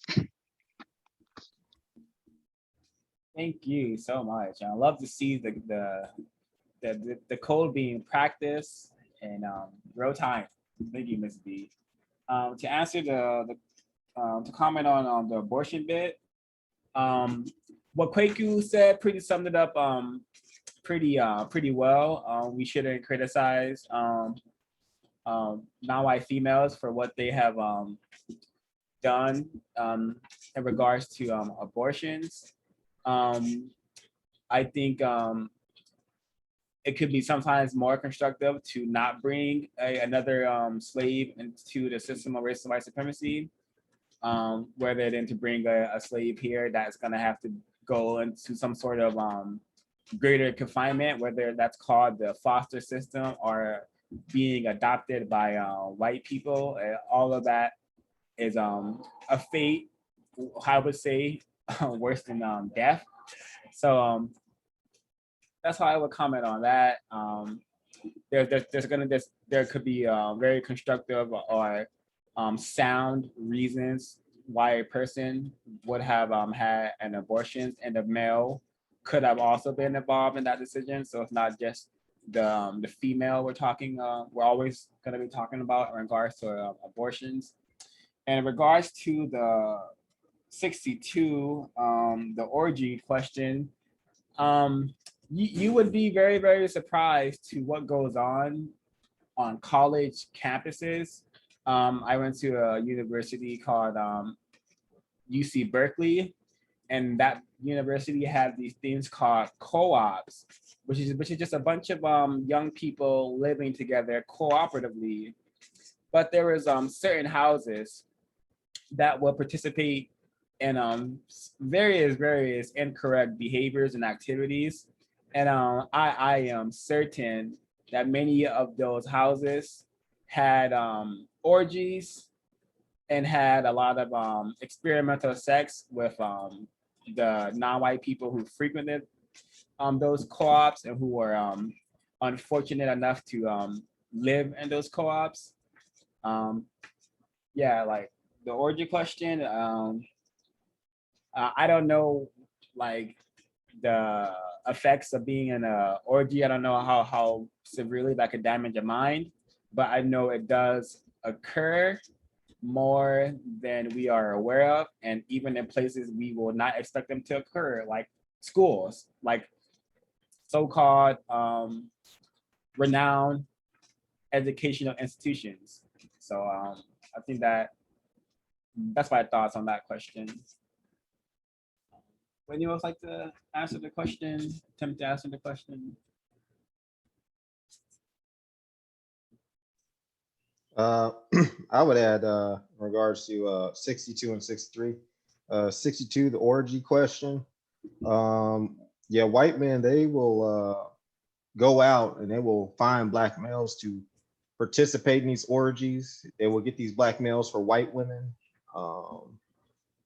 I've heard reports of that. I think they even have some called like Mandingo clubs or something. They get black males for those. I think I saw a news report on that.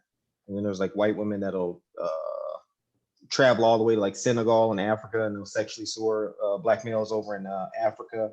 A good movie to check out on that is this German film called Paradise Love. So maybe check that out one day. And number 63, in regards to like abortions and non-white females, I think this is like a topic or question that gets swept underneath the rug, because I mean I don't know of any black females that did that, and I mean it's a very personal subject for them. But one website to do research on in regards to that is blackgenocide.org, and it's like I think it's made by a black pastor or something, and it just has like abortion pictures and like a whole bunch of info in regards to that if someone wants to research that. And that's all I got. Thank you, sir. Continuing with the questions, I am gonna read some more. Number 74 on page 303.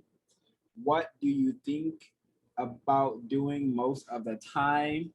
Great indication to see if we're gonna be getting involved with so-called couch potatoes, someone with like low or no ambition at all. So that could be an opportunity to avoid that sort of arrangement. Number 80 on same page 303. Do you expect the person that you have sexual intercourse to get with you? My bad. Do you expect the person that you have sexual intercourse with to give you money and or to spend much time talking with you or going places with you? If so, give you money for what? If so, talk with you about what? If so, going where with you and for what reason? I can't, yeah. This question is so important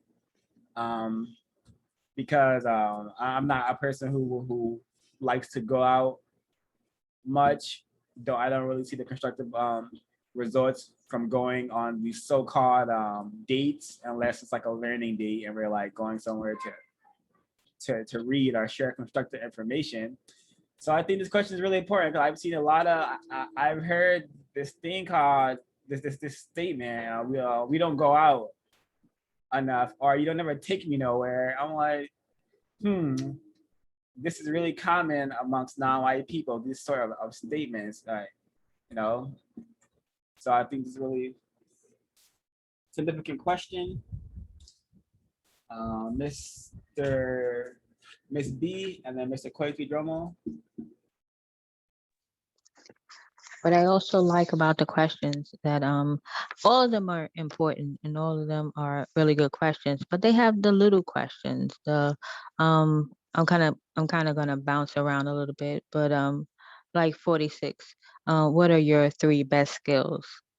There's another one like on 305, 100, 104, are you lonely? You wouldn't think that that's like really an important question, and who would really think to ask that, but It is. It's important. You want to know whether or not this person is getting with you because they're lonely or, unhappy or whatever. Another small question, but really big. What are the things that bore you most? And that's 106. That's also on page 305. So I like that it has a mixture of extremely important questions and also the little questions that that also share information about you as well.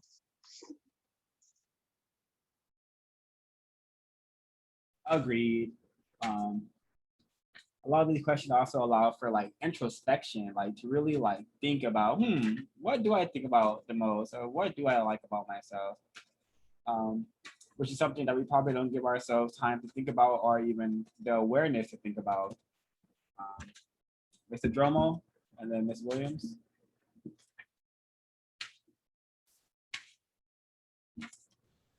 Okay, hello, I'm back. I wanted to bring some attention to page 304, question 93. I thought this was a really good question. What activity do you think is more important? Spending time with your chosen mate, or spending time doing something to help replace the system of white supremacy with the system of justice? It's very apparent that in today's society we have been brain trashed to completely want to have fun.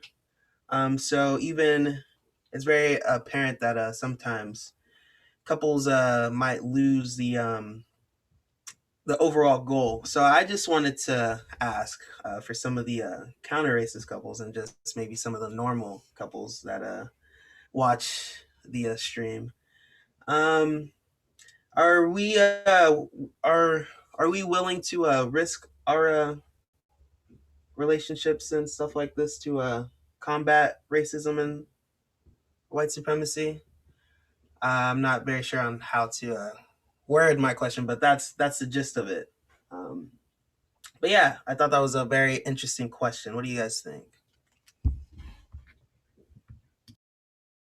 Agreed. And to answer the question, should we risk our arrangements to attempt to solve the problem? And my answer to that is that we should be willing to risk anything, because a system of justice will be much better than what we have currently. And if a relationship or arrangement needs to be ended for that to happen, then by all means, I'm more than willing to volunteer, because the system of justice will be better than what we have. Ms. Williams? I have a question on page 304. The question number is I want to see if anyone wants 86. Wait 1 second, Ms. Williams. Let's see if others want to attempt to answer Dromo's question, because I saw Kwaku come out of mute. Maybe he wanted to try to answer the question. For me, I'll just say that I'd risk everything to produce a system of justice. I don't think anything matters more than producing a system of justice and replacing the system of racism, white supremacy with a system of justice. That's all I wanted to say. Thank you, sir. Sorry for cutting you off, Ms. Williams. Okay, I too had that one underlined, number 93, the question, because that is our main focus, is replacing the system of racism, white supremacy with justice, a balance between people. So that has to be the goal of the main purpose that you have to focus on, because we are at war. People who don't realize we are at war would probably spend more time with the mate. But spending more time with the mate is not necessarily a bad thing, but if you're spending time with the mate and it's not being constructive to helping to eliminate the system of racism, white supremacy, then it's kind of voided time. So even in our sexual interactions, for what I'm gesting from it is that even in the sexual intercourse, that is still is um, being resistant to the system of racism, white supremacy, because usually during sexual encounters, people are talking and, you know, they're maybe encountering sex as well, but they do tend to stop and talk about something. And usually those are going to be the things. So maybe even in the midst of that, those thoughts may come into play of things that you might can do or suggestions that you might can come up with, you know. So it's all important that we keep our focus on what's the real prize. Um, the question number 86 on 304 that I was mentioning earlier was, to whom do you get most of the advice that you receive and put to use? Now, to me, that is very important because a lot of times in the system of racism, white supremacy, we tend to choose people who are so-called friends or whatever, but they tend to not give us the best advice. So for me, I tend to run in small circles of people that I choose to get information with. And usually there are people who I trust their opinion, who will give me the truth, no lies, you know, just, you know, straight no chaser, and give me the best advice that they know. And usually listening to those people, they have given me very constructive information. And when I followed their advice, it solved a problem. So that's the whole thing, is that we're working to solve problems without making any. So having bad advice from people who aren't qualified or who have the know-how to really give the best advice, then those are not the people we should be listening to. My associates in counter racism book club and others who practice counter racism, those are the people that I seek to ask questions and look for their opinion about things, because I know they have the same focus of mind that I do about replacing racism, white supremacy. So those are the type of people that I would consider using as people to give me advice. That's all I had to say. Very, very well said. Mr. Kwaku, is this a new hand? Yes, sir. I wanted to share some more of the questions. Thank you for that, Ms. Williams. Very well said. So page 304, number 90 says, what habits do you have that has in the past produced problems for yourself and or for others? I think this is a hugely important question that, you know, I think some of these questions I may feel uncomfortable asking right away, although I know I shouldn't, but this would be one that I think is very important to ask right away, because being trained under the system of racism, white supremacy by the racist white supremacists, I believe we have a lot of destructive habits that have gotten us into problems, and some of us still practice those habits. So like I mentioned, you know, it's a salvage job. Is that person willing to give up those habits in order to have sexual relations with you? Are they willing to, you know, if anything, are they willing to give up those habits for themselves? And then on 108, number 108 on page 305 says, what is the greatest number of persons with whom you engage in sexual intercourse within a 1 day period, a 2 day period, a 7 day period, a 30 day period, a 60 day period, a 90 day period, a 300 day period?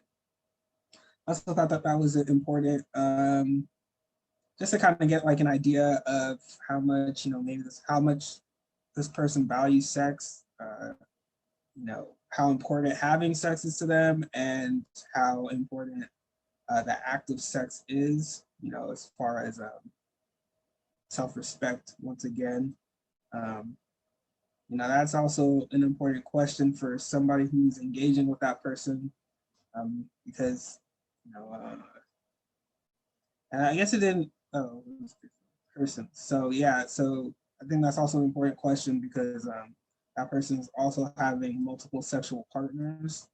And if if you are somebody who's having multiple sexual partners, I know this is a complete assumption, but would me as the individual be able to make up for all those sexual partners? I think that's something important to know. Mute my line. Thank you, sir. More questions I have. I think it was really constructive to ask this question as well. On page 305, number 100. What do you think about most when you are in my presence? Can give you an indication of if this person just lusting over you, or do they have constructive thoughts and intentions with you? Someone. Okay, yeah, and this one, same page 305, number 99. If you give me help in the form of money, shelter, garments, transportation, medical care, educational support, and or personal physical comfort, does that make you my boss in regards to when, where, and with whom I engage in sexual intercourse and or sexual play? I've observed when non-white males are pretending to be men, they seem to get it into their heads that if they are providing some sort of financial support or giving the female some sort of material resources, that they are deserving to receive sex or sexual favors from that female. I'm reminded of that incident with the Black victim of racism, Black male who calls himself Future, who flew out this non-white female. He flew her out, and when she did not want to, and he expected sex from her because he had treated her with material resources. And this is something that if this question was asked, would avoid a lot of conflict, a lot of disappointment amongst non-white people. Because just because you are treating someone to material resources does not mean that you are deserving our sex, or you should expect sex or sexual favors from that person. The area of entertainment has made this such a huge freaking problem for non-white people. These rappers have us believing that if we can give money or anything of value to non-white females, then we deserve sex from them, which is a really, really incorrect thinking, I believe. Question, same page 305. Question number 101. About how often are you able and willing to engage in sexual intercourse? Even though the code says that we should only be attempting to have sex about 2 times a week, some people may not have that in their code, and they may want or need to have sex more than 2 times a week. So this will be a good question to ask if a person is expecting more sex in their arrangement, to avoid future conflict, to avoid feeling like you're so-called unloved, which we all are, because there's no justice. There can be no love without justice. So very important question, because all of these questions can minimize conflict and future problems. Page 306, number, what, my bad, 305. Very important question. Number 113. What are your favorite mind and body building activities? This can give you an indication of, does this person work out? Do they meditate? Do they do things that are constructive for their body and mind, or am I dealing with a couch potato? Very important to know that. My final question I had to share from 306, number 128.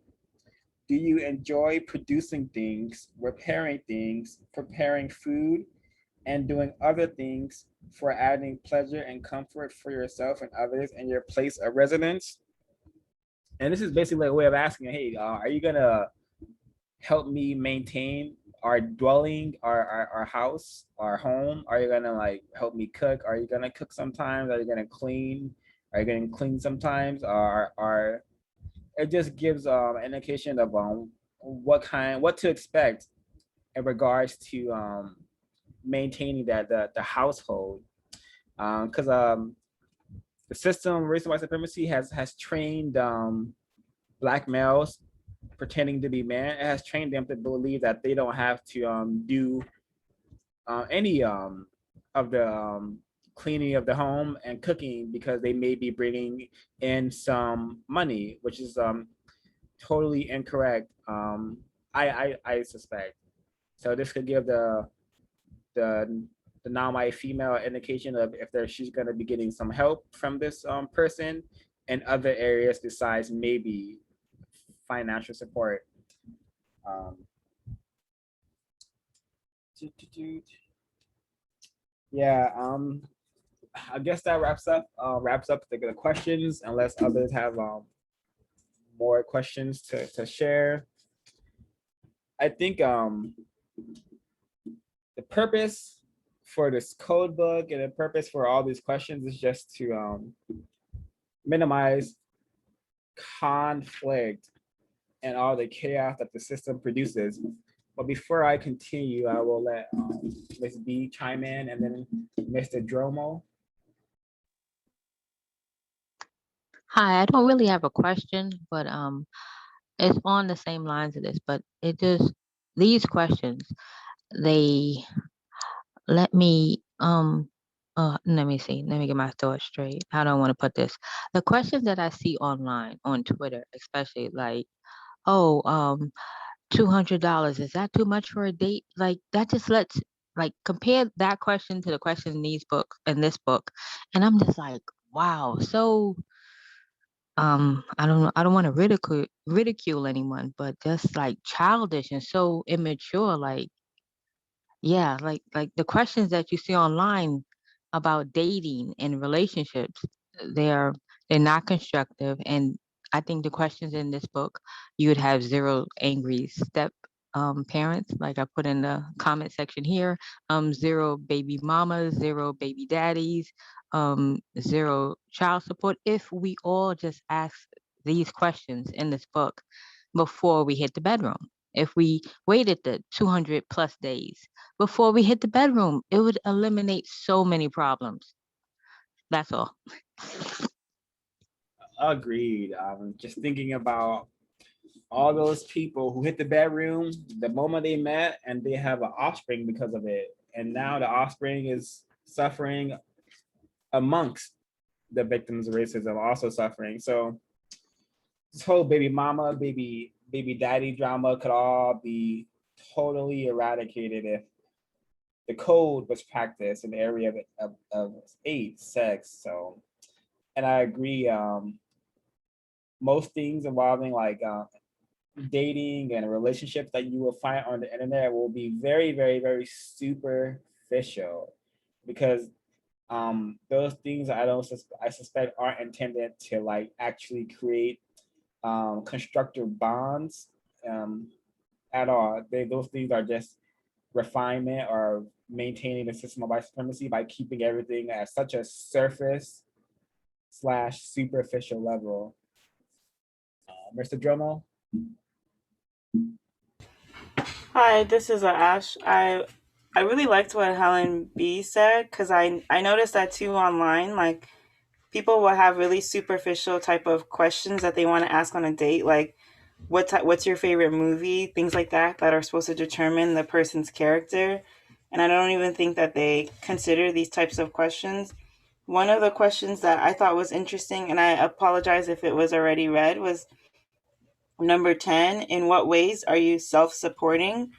I thought that question was really interesting because I know that the code talks about, like providing shelter and also being able to give the most constructive help to those who need the most constructive help.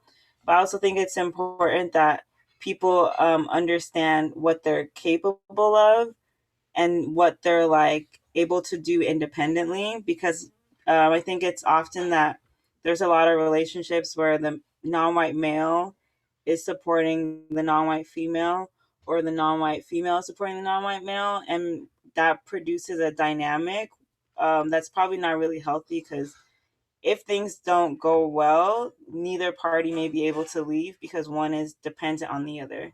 So it's always important to make sure that the person that you're gonna like see as your care mate is self-supporting in some way, so that if any type of financial issues happen, they can also be able to support themselves. That's it.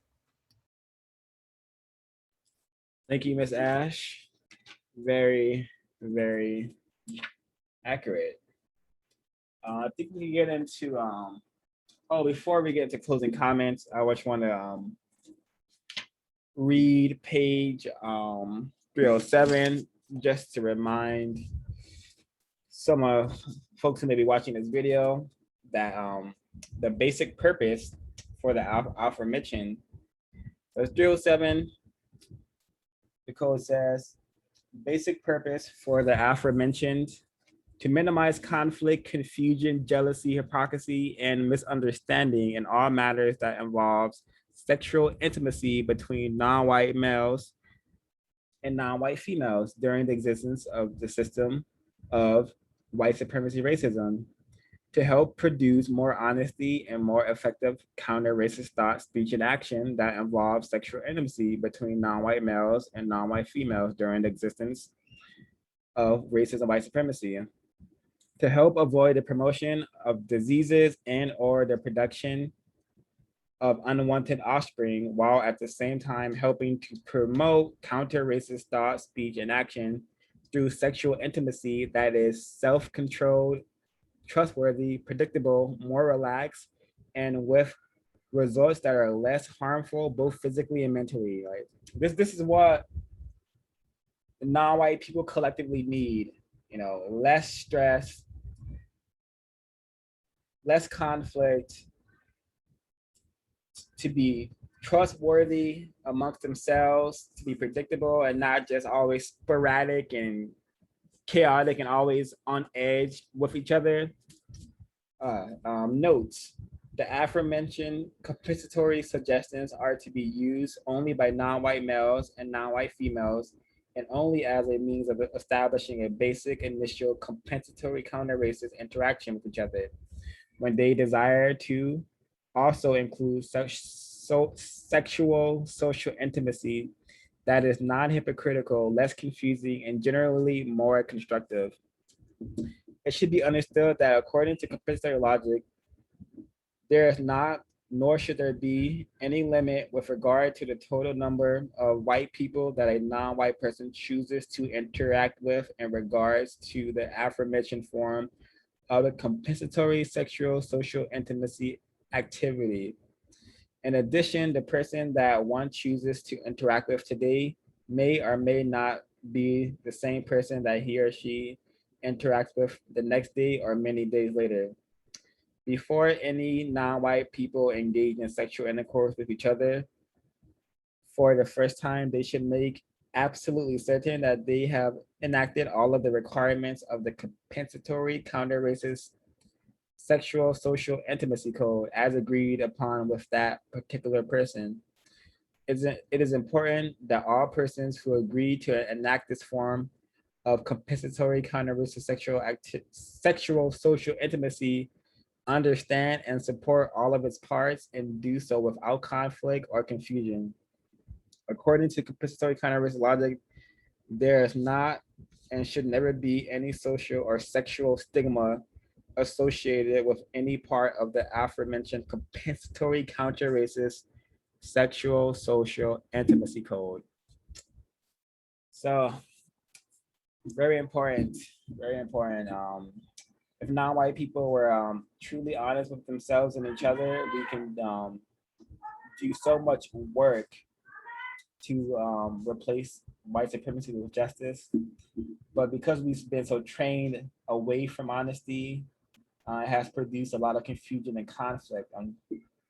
So this book is so necessary and so profound, to say the least.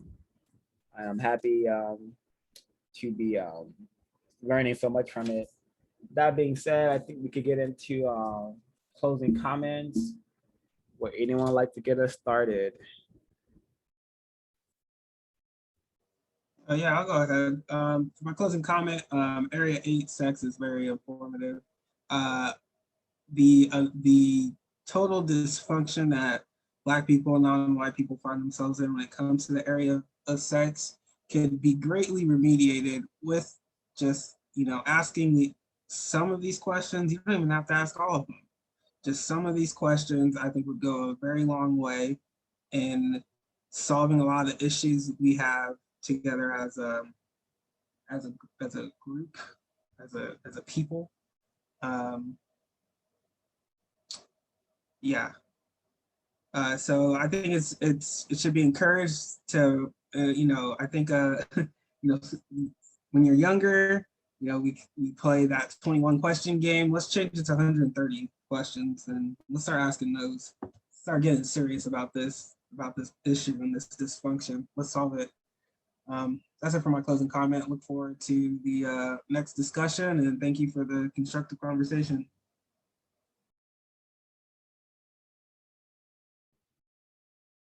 Ms. Williams, would you like to chime in? My closing is these questions and other questions that you may come up with are like a lie detector test, but orally. I think I heard Ms. B said that someone said to her that the person may choose to lie and you would not know. I don't think so. The way these questions are designed, and it's kind of like how people do when they do a lie detector test. They will ask one question, then they'll wait between other questions and come back and ask you a similar question based off the same question they just asked you. So I think that if a person even tried to attempt to lie to a person who practiced the code, who have read this book and understand it, that if they tried to lie, I think it would be discovered. So I don't think they really can. I think that people who don't practice the code, that if they lied to them, they probably may miss it. But codified people, we pay attention to questions and we follow the logic based on what the person is saying from the question that we ask. So I don't see how they can lie through these questions. I mean, anything is possible, but I think the chances are very, very slim that you will not be able to pick up that they're lying and would know already that I'm not interested. I found the chapter, although I noticed the second part of it, to be very interesting. I can't wait to dive into the other parts of this chapter so we can better understand how to have quality relationships with each other as people that practice the code and who are working to produce justice, balance between people. I've enjoyed it.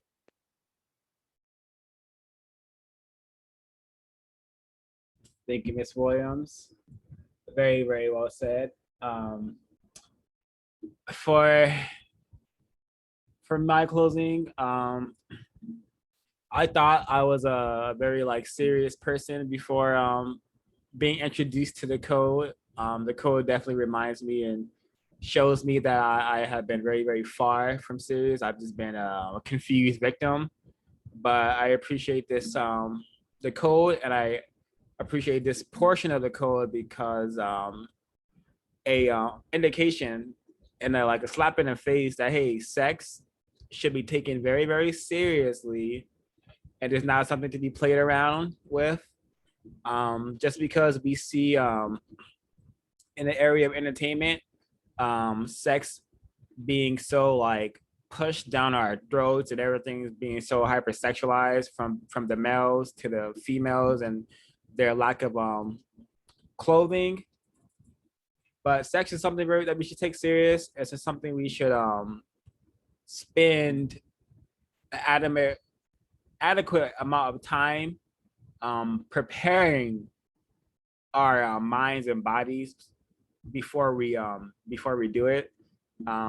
If we were to practice this, so many of our problems could be possibly solved overnight, and we would become much stronger in our ability to produce justice. And that's my closing comment. The next person who goes, can you call on someone, please?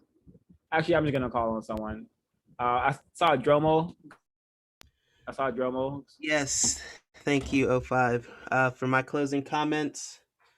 Very insightful questions. I think I was having a discussion maybe with 05 some time ago about kind of realizing things about the code and kind of realizing there's certain things that you were kind of already doing. And it feels good to know that some of these things I was at least practicing, but I didn't know why. You know, I like to think my ancestors or energy was leading me in a certain way. But definitely looking forward to next week's discussion.